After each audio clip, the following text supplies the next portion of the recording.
ಬಿಜೆಪಿನಲ್ಲಿ ನಾವು ಅಹಿಂದ ಅಂತ ಬೋರ್ಡ್ ಹಾಕೊಂಡು ಓಡಾಡಲ್ಲ.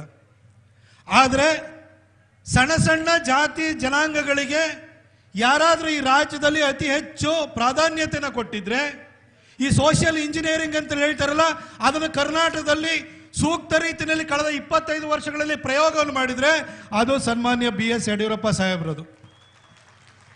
ಈ ಭಾಗದಲ್ಲಿ 1981ರಲ್ಲಿ ಏರಿಯಾ ರಿಸ್ಟ್ರಿಕ್ಷನ್ ಆಕ್ಟ್ ಬಂದಾದ ನಂತರ ನಮ್ಮ ನಾಯಕ ಸಮುದಾಯಕ್ಕೆ, ನಮ್ಮ ST ಸಮುದಾಯಕ್ಕೆ ರಿಸರ್ವೇಶನ್ ಒಂದು ಕೈ ತಪ್ಪಿ ಹೋಗಿತ್ತು. 40 ವರ್ಷಗಳ ಕಾಲ ಸತತವಾಗಿ ಹೋರಾಟವನ್ನು ಮಾಡ್ತಾ ಇದ್ರು. ಅವರಿಗೆ ನ್ಯಾಯನ ಕೊಡಬೇಕು ಅನ್ನೋ ಪ್ರಶ್ನೆ ಬಂದಾಗ ಯಡಿಯೂರಪ್ಪ ಸಾಹೇಬರು ಮುಖ್ಯಮಂತ್ರಿ ಆಗಿದ್ರು. ಆಗ ನಮಗೆ ಕುಲಶಾಸ್ತ್ರೀಯ ಅಧ್ಯಯನ ಮಾಡಬೇಕು ಅಂತ ಹೇಳಿ ಅದು ಸುಪ್ರೀಂ ಕೋರ್ಟ್ನ ಆದೇಶದ ಅನ್ವಯ ಅದು ಕಡ್ಡಾಯವಾಗಿತ್ತು.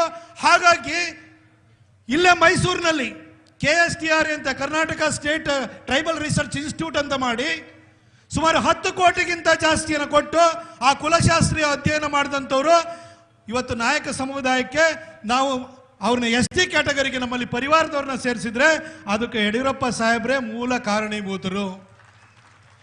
ಅದಾದ ನಂತರ ನಮ್ಮ ಸರ್ಕಾರ ಬಂದಾದ್ಮೇಲೆ ನಮ್ಮ ಶ್ರೀರಾಮುಲು ಅಣ್ಣ ಇಲ್ಲೇ ಇದ್ದಾರೆ. ಶ್ರೀರಾಮುಲು ಅಣ್ಣ ಇರ್ಬೋದು, ಅನಂತಕುಮಾರ್ ಸಾಹೇಬ್ರು ಇರ್ಬೋದು, ಪ್ರಹ್ಲಾದ್ ಜೋಶಿ ಅವರು ಇರ್ಬೋದು, ಸದಾನಂದ ಗೌಡರು ಇರ್ಬೋದು, ನಾವೆಲ್ಲ ಸಂಘಟಿತವಾದಂಥ ಪ್ರಯತ್ನವನ್ನು ಮಾಡಿ ಈ ಭಾಗದಲ್ಲಿ ಅಪ್ಪಣ್ಣ ದೊಡ್ಡ ಹೋರಾಟವನ್ನು ಮಾಡಿದ್ರು. ಹಾಗೆ ಸಿದ್ದರಾಜಣ್ಣನು ಇದ್ರು, ನಮ್ಮ ಮೇಯರ್ ಶಿವಕುಮಾರ್ ಇದ್ರು. ಎಲ್ಲರೂ ನಾವು ಸಂಘಟಿತವಾಗಿ ಪ್ರಯತ್ನ ಮಾಡಿದ್ರು. ಯಡಿಯೂರಪ್ಪ ಸಾಹೇಬರು ಯಾವ ಉದ್ದೇಶವನ್ನು ಇಟ್ಕೊಂಡೋಗಿದ್ರು ಆ ಉದ್ದೇಶವನ್ನು ಈಡೇರಿಸಿ ಇವತ್ತು ಪರಿವಾರ ಸಮುದಾಯಗಳಿಗೆ ಮೈಸೂರು ಭಾಗದಲ್ಲಿ ನ್ಯಾಯ ಕೊಟ್ಟಿದ್ದು ಬಿಜೆಪಿನೇ ಹೊರತು ಬೇರೆ ಯಾವ ಪಕ್ಷಗಳು ಅಲ್ಲ. ಅದಕ್ಕೆ ಮೂಲ ಕಾರಣೀಭೂತರು ಯಾರು? ನಮ್ಮ ಯಡಿಯೂರಪ್ಪ ಸಾಹೇಬರು. ಹಾಗೆ ವಿಶ್ವಕರ್ಮ ಸಮುದಾಯದಕ್ಕೂ ಕೂಡ ಆ ವ್ಯಕ್ತಿ ಇವತ್ತು ನಮ್ಮ ಜೊತೆಯಲ್ಲೇ ಇರ್ಬೋದು, ಆದರೆ ಆ ವ್ಯಕ್ತಿಗೂ ಕೂಡ ವಿಶ್ವಕರ್ಮ ಸಮುದಾಯಕ್ಕೂ ವಿಧಾನ ಪರಿಷತ್ತಲ್ಲಿ ಪ್ರಾತಿನಿಧಿತ್ವವನ್ನು ಕೊಟ್ಟಂತವರು ನಮ್ಮ ಯಡಿಯೂರಪ್ಪ ಸಾಹೇಬರು. ಒಂದು ಸಣ್ಣ ಸಣ್ಣ ಗಾಣಿಗ ಸಮುದಾಯದವ್ರನ್ನ ಕರ್ಕೊಂಡ್ಬಂದು ಅವರಿಗೆ ರೆಪ್ರೆಸೆಂಟೇಷನ್ ಕೊಟ್ಟರು. ಅವರ ವೆಲ್ಫೇರ್ ಸ್ಕೀಮ್ಗಳಿತ್ತು, ಎಲ್ಲ ಜನರನ್ನು ಕೂಡ ತಟ್ಟಿದು ಇವತ್ತು ಕಾಯಕ ಸಮುದಾಯಗಳ ಒಬ್ಬ ಪ್ರತಿನಿಧಿ ರೀತಿಯಲ್ಲಿ ಇವತ್ತು ಕೌಟಿಲ್ಯ ರಘು ಅವರಿಗೆ, ಸನ್ಮಾನ್ಯ ವಿಜೇಂದ್ರ ಅವರು, ಅಶೋಕಣ್ಣವರು ಹಾಗೂ ನಮ್ಮೆಲ್ಲ ನಾಯಕರು ಪ್ರಾತಿನಿಧಿತ್ವವನ್ನು ಕೊಟ್ಟಿದ್ದಾರೆ. ಬಿಜೆಪಿ ಸದಾ ನಿಮ್ಮ ಪರವಾಗಿರುತ್ತದೆ. ನಾವು ಭಾಷಣ ಹೊಡೆಯಲ್ಲ, ಆದರೆ ಕೃತಿಯಲ್ಲಿ ಮಾಡಿ ತೋರಿಸ್ತೀವಿ ಅನ್ನೋದಕ್ಕೆ ಇದೊಂದು ಉದಾಹರಣೆ ಅಂತ ಹೇಳಲಿಕ್ಕೆ ಬಯಸ್ತೇನೆ. ಈಗ 2 ದಿನಗಳ ಹಿಂದೆ ಮೈಸೂರು ಕ್ರಾಫರ್ಡ್ ಹಾಲ್ನಲ್ಲಿ ನಮ್ಮ SC ಸ್ಟೂಡೆಂಟ್ಸು ನಮಗೆ ರಿಸರ್ಚ್ ಫೆಲೋಶಿಪ್ ಕೊಡಬೇಕು, ನಾವೆಲ್ಲ ಸಂಶೋಧಕ ವಿದ್ಯಾರ್ಥಿಗಳಿದ್ದೀವಿ, ನಮಗೆ ಫೆಲೋಶಿಪ್ ಕೊಡಲ್ಲ ಅಂತ ಹೇಳಿ ಅಲ್ಲಿ ಕೊಟ್ಟಿಲ್ಲ ಅಂತ ಹೇಳ್ಬಿಟ್ಟು 116 ಜನ ಅಲ್ಲಿ ಪ್ರೊಟೆಸ್ಟಿಗೆ ಕೂತಿದ್ರು. ಅಲ್ಲಿಗೆ ಹೋದೆ. ಯಾವ್ಯಾವ ವರ್ಷ ಎಷ್ಟೆಷ್ಟು ಕೊಟ್ಟಿದ್ದಾರೆ ಅಂತ ಹೇಳಿದ್ರೆ 2021-22ರಲ್ಲಿ 173 ಜನ SC ಸ್ಟೂಡೆಂಟ್ಸ್ಗಳಿಗೆ ಫೆಲೋಶಿಪ್ ಕೊಟ್ಟಿದ್ದು ಯಾರಪ್ಪ ಅಂತಂದ್ರೆ, ಸಾರ್ ಇದು ಬಿಜೆಪಿ ಸರ್ಕಾರ, ನಮ್ಮ ಹರ್ಷವರ್ಧನ್ ಅವರು ಕೊಡಿಸಿದ್ರು ಅಂತ ಹೇಳಿದ್ರು.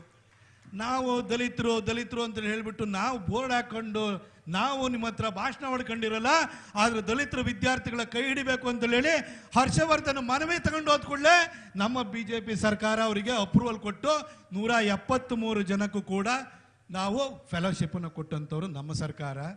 ಹೀಗೆ ನಾವು ಯಾವಾಗಲೂ ಪರವಾಗಿ ಇದ್ದೀವಿ. ಮುಂದಿನ ದಿನಗಳಲ್ಲೂ ಕೂಡ ಕಾಯಕ ಸಮುದಾಯರು ಬಹಳ ದೊಡ್ಡ ಸಂಖ್ಯೆಯಲ್ಲಿ ಬಂದಿದ್ದೀರಿ. ನೀವು ಬಿಜೆಪಿಯನ್ನು ಕೈ ಹಿಡಿಬೇಕು ಅಂತ ನಾನು ನಿಮ್ಮ ಹತ್ರ ಕೇಳ್ಕೊಳ್ತಾ, ಹಾಗೆ ಕಡೆಯದಾಗಿ ನಮ್ಮ ಮಾಧ್ಯಮಗಳ ಗಮನಕ್ಕೂ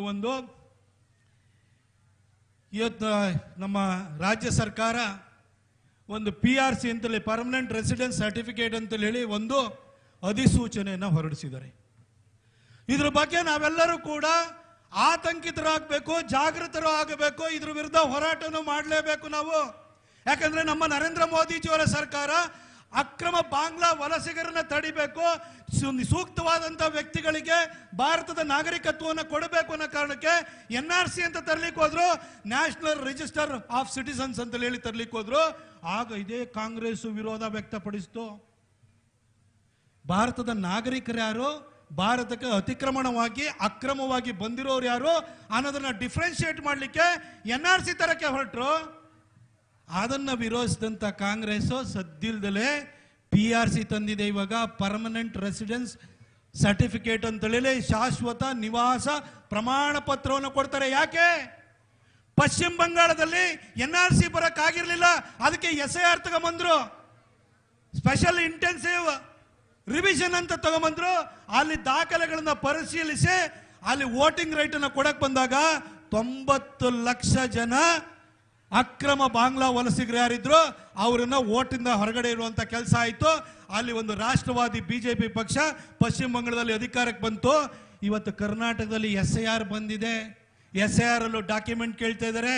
ಹಾಗಾಗಿ DK ಶಿವಕುಮಾರ್ ಅವರು ಈ PRC ಅಂತ ಶಾಶ್ವತ ನಿವಾಸ ಪ್ರಮಾಣ ಪತ್ರ ಕೊಡ್ತೀವಿ ಅಂತ ಯಾಕೆ ಹೊರಟಿದ್ದಾರೆ? NRC ನ ವಿರೋಧಿಸೋದು, ಅದನ್ನು ಮಾಡುವಂತ ಹಕ್ಕಿರೋದು ಕೇಂದ್ರ ಸರ್ಕಾರಕ್ಕೆ. DK ಶಿವಕುಮಾರ್ ಯಾಕೆ ಮಾಡ್ಲಿಕ್ಕೆ ಹೊರಟಿದ್ದಾರೆ?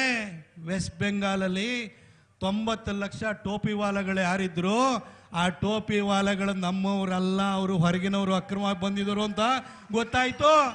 ಆ ಟೋಪಿ ವಾಲಗಳು ವೆಸ್ಟ್ ಬೆಂಗಾಲ್ ಅಲ್ಲಿ ಸುವೇಂದ್ರ ಅಧಿಕಾರಿ ಬಂದಾದ ಕೂಡಲೇ ಕರ್ನಾಟಕಕ್ಕೂ ಬಂದಿದ್ದಾರೆ. ಸಾಲಾಗಿ ದಂಡಾಗಿ ಇದೇ ರೈಲ್ವೆ ಸ್ಟೇಷನ್ ಅಲ್ಲಿ ಬಂದು ಇಳಿತಾ ಇದ್ದಾರೆ.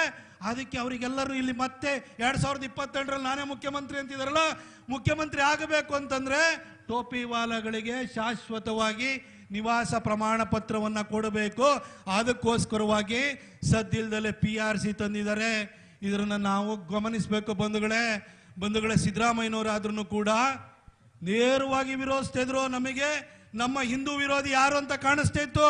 ಆದ್ರೆ DK ಶಿವಕುಮಾರ್ ಕೈ ತುಂಬಾ ದಾರ ಕಟ್ಕೊಂಡಿರ್ತಾರೆ, ಕೊರಳು ತುಂಬಾ ಹಾರ ಹಾಕೊಂಡಿರ್ತಾರೆ, ಬೆಳಗ್ಗೆ ಎದ್ದು ಕೂಡಲೇ ದೇವಸ್ಥಾನಕ್ಕೆ ಹೋಗ್ತಾರೆ. ಇವರೇನು ಹಿಂದೂ ಭಕ್ತರು, ಬಹಳ ಹಿಂದೂ ಪರವಾಗಿದ್ದಾರೆ ಅಂತ ದಯವಿಟ್ಟು ನೀವು ಮಿಸ್ಟೇಕ್ ಮಾಡ್ಕೊಳಕ್ ಹೋಗ್ಬೇಡಿ.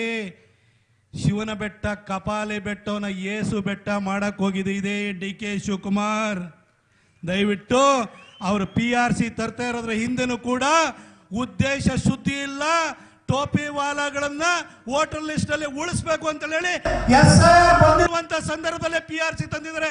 ಇದಕ್ಕೆ ನಾವೆಲ್ಲರೂ ಕೂಡ ಜಾಗೃತರಾಗಬೇಕು, ಹೋರಾಟ ಮಾಡಬೇಕು ಅಂತ ಹೇಳ್ತಾ ನನಗೆ ಮಾತಾಡಲಿಕ್ಕೆ ಅವಕಾಶ ಮಾಡಿಕೊಟ್ಟ ಎಲ್ಲರಿಗೂ ಮತ್ತೊಂದು ಸರಿ ನಮ್ಮ ಎಲ್ಲ ಕಾಯಕ ಸಮುದಾಯಗಳಿಗೆ ಹೇಳಲಿಕ್ಕೆ ಬಯಸ್ತೀನಿ. ನಿಮ್ಮೆಲ್ಲರ ಪ್ರತಿನಿಧಿಯಾಗಿ ರಘು ಅವರನ್ನ ನೀವು ಬೆಳೆಸಿ, ನೀವು ಕೈ ಹಿಡಿರಿ.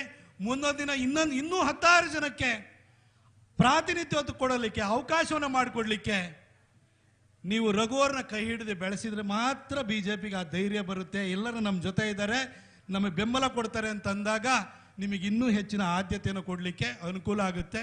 ದಯವಿಟ್ಟು ಈ ಭಾಗದಲ್ಲಿ ರಘುವರನ್ನ ಕಾಯಕ ಸಮುದಾಯಗಳ ನಾಯಕರಾಗಿ ಬೆಳೆಸಿ ಅಂತೇಳಿ ಹೇಳ್ಬಿಟ್ಟು ಮಾತ್ರ ಮನವಿಯನ್ನು ಮಾಡಿಕೊಂಡು ನನ್ನ ಮಾತನ್ನು ಮುಗಿಸ್ತೀನಿ. ಬೋಲೋ ಭಾರತ್ ಮಾತಾ ಕಿ.